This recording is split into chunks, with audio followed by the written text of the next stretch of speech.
കേന്ദ്ര ഇന്റലിജൻസ് ബ്യൂറോയില് സ്പെഷ്യൽ ഡയറക്ടറായിരുന്ന റാവാഡ എ ചന്ദ്രശേഖർ.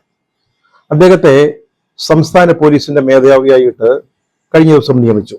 അതിപ്പോ ഒരു വലിയ വിവാദ വിഷയമായിരിക്കുകയാണ്. എം വി രാഘവൻ UDF മന്ത്രിസഭയില് മന്ത്രിയായിരിക്കുന്ന സമയത്ത് അദ്ദേഹത്തെ തടയാൻ ശ്രമിച്ച DYFI പ്രവർത്തകർക്ക് നേരെ പോലീസ് വെടിവെക്കുകയും 5 പേര് മരിക്കുകയും ചെയ്തു. 1994 നവംബർ 25-നാണ് ഈ സംഭവം ഉണ്ടായത്. 5 പേർ മരിച്ചു, അപ്പം തന്നെ മരിച്ചു. മറ്റൊരാള് പുഷ്പൻ ദീർഘകാലം ഈ വെടിയേറ്റതിനെ തുടർന്ന് ശയ്യാവലംബിയായിരുന്നു. അടുത്ത കാലത്താണ് മരിച്ചത്.